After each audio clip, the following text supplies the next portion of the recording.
Hello guys, we're back to the fictional election series as we have yet another election as well here coming up in 2026. And we have the Davisan presidential elections. And the first one we're going to do is the Davisan House. So there are around 454 seats total, and they need 227 seats for majority.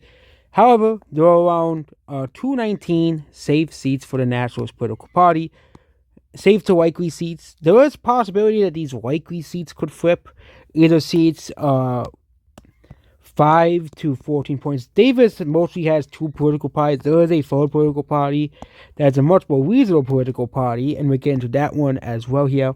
But there are two major political parties. You have the Davisan Democrat Party, which is a liberal party, as well here, and they have been around since Davis has basically turned to a democratic country instead of a monarchy.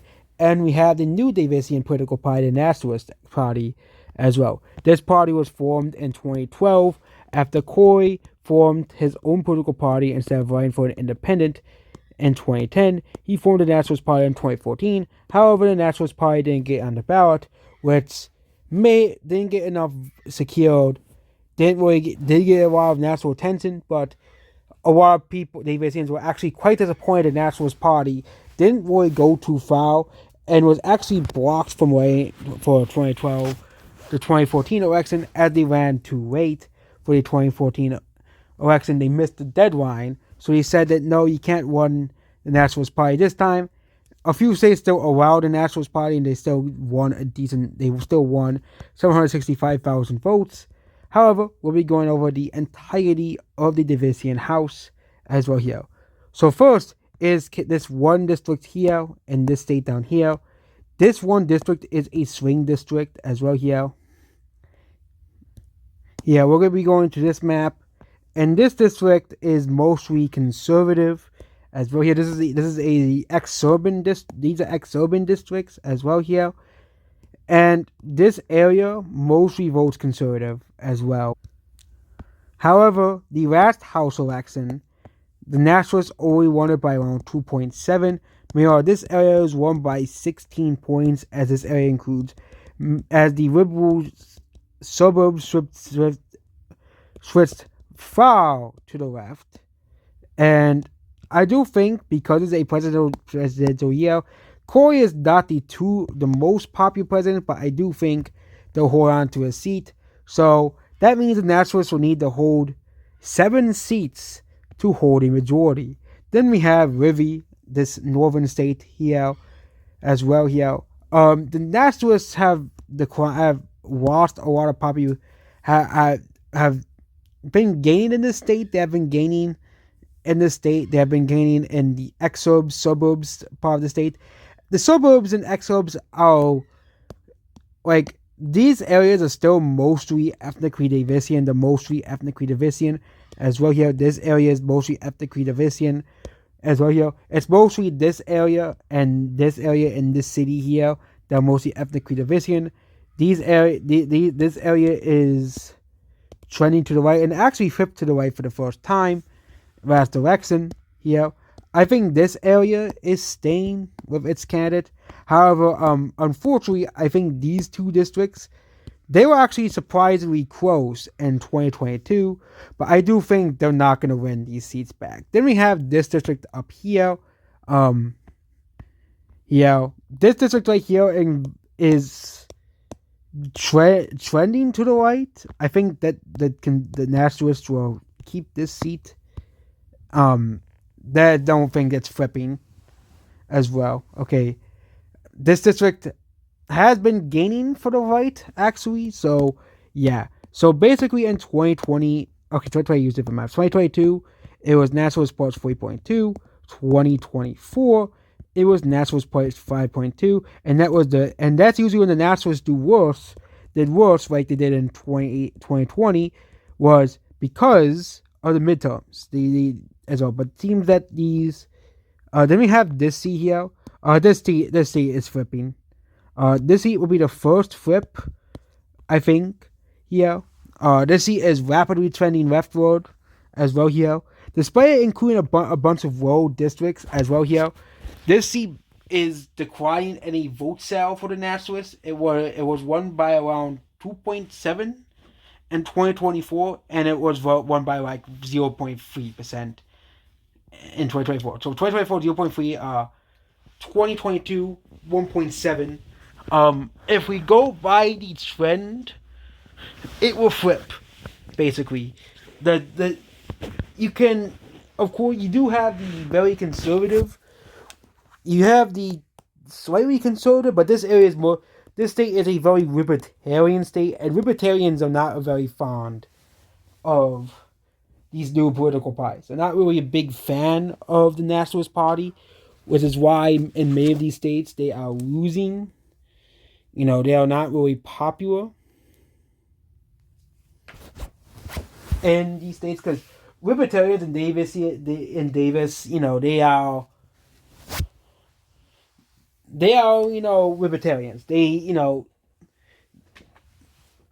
And they usually mostly vote for a third party candidate, or they usually vote for the Democrat candidate as well. Okay, these are the toughest people to win over in the Davisan elections as well. But they have actually a poll. Do you consider yourself a Davisan libertarian? And the vast majority of libertarians, they won this state. They won all of the people who they won people who are socially conservative by around 10 points. The Nationalists did. However, this state has more liberals. It has more libertarians as well. Which the libertarians in this state are very liberal. As well, it's basically kind of like the Vermont of Davis. The closest thing you have to like Vermont and New England in the country, because this is and they were saying that then by 2030, right for the election, this entire state will be just blue, as a safe blue, surrounded by a sea of green as well. The reason why the Nationalist Party is green is we actually have no idea why. I don't know why. I just picked green because red is overrated. That's the reason why I picked it. But the green is, a much interesting color. And then we have this district. This is another libertarian heavy seat. And also it's a very suburban seat. However, it does have a substantial portion of rows. I think considering the fact that that conservatives continue to overperform in the state, this state is staying. So we have one flip so far, and nationalists have 221 222 seats, and they need at least 5 more seats to win. So you have 220, 221, 22, and 23. So they need actually 4 more seats to win. Then we have this seat. Yeah, this seat is. So this seat is a ex-urban seat, and it's gonna be very close again, but it's gonna stay blue.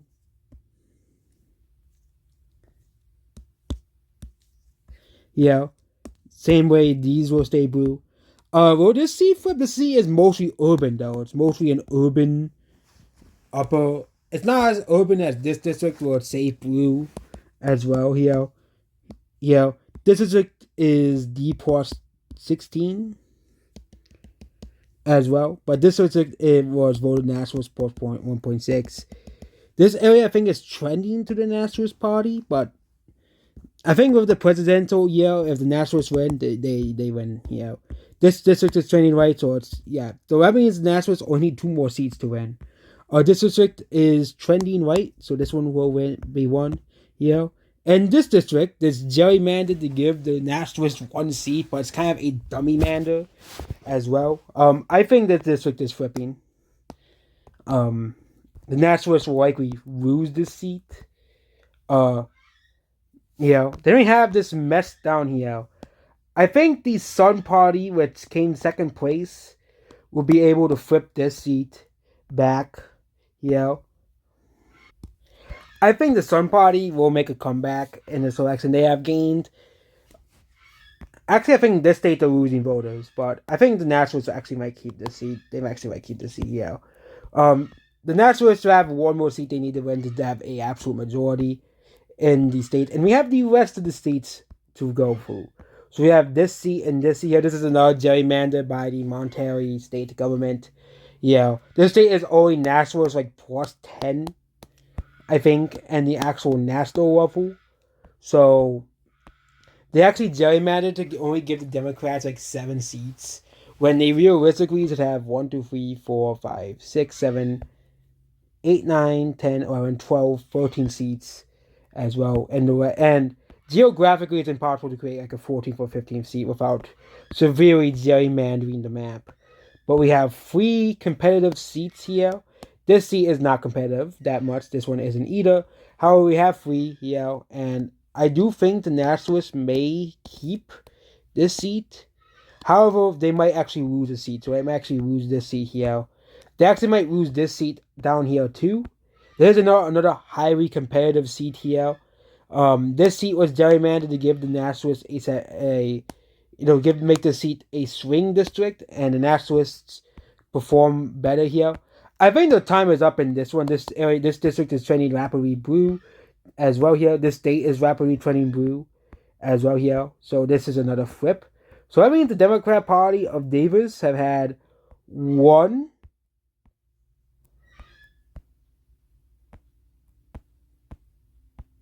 2, 3, 4 flips, and the Sun Party has 2 flips. 1 from Democrat and 1 from Nationalist. So I think this seat might actually flip back as Corey is spending more money in the state. So this seat might actually flip back. Reverse actually, that means the Nationalists currently have 2, 24, 4, 5, 27, 28, 29. To have 29 seats, 2 or 29 seats. So this, let's go over this best. Let's go over these areas first. So this is a seat that is trending leftward. I think it might actually flip. This is the first time the Nationals actually win this. The Democrats actually win this district in like 30 years. It's mostly because Tyrantians, which vote Democrat, without a ethnic minority in the state, mostly vote a certain way. And then we have this one here. I think the Nationalists are keeping the seat here. They're keeping the seat right here. This is gerrymandered to give the Nationalists 2 seats in the state. This seat is flipping. This state is just going away for the Nationalist Party.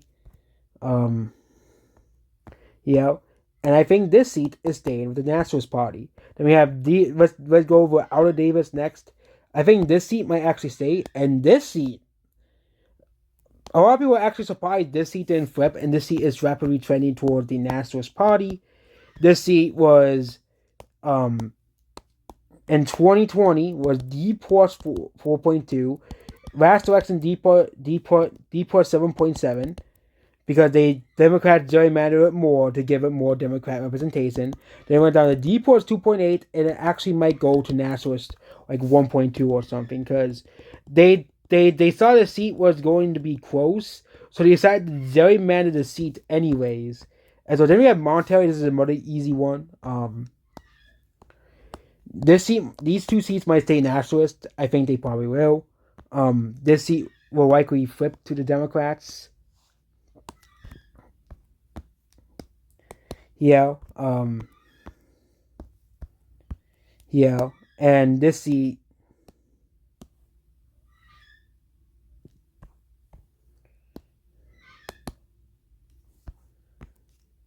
might stay. Oh yeah, also these 2 seats. This is a gerrymander, obviously. I think these 2 seats are gonna stay Nationalists. Like, they were close, but the Nationalists have outgained in these seats. Then we have the last 3. So let's go over this state first. This is a blue seat, and this is a natural seat. This is a natural seat. I think this state, gain in this seat, but I think the Democrats can keep this seat. So, this state, they're gonna keep this seat, and they actually might flip this seat. This is I actually think actually Corey's one, he'll probably manage to keep this seat, but Democrats will keep this seat. This seat is. Then we have these 2 seats here.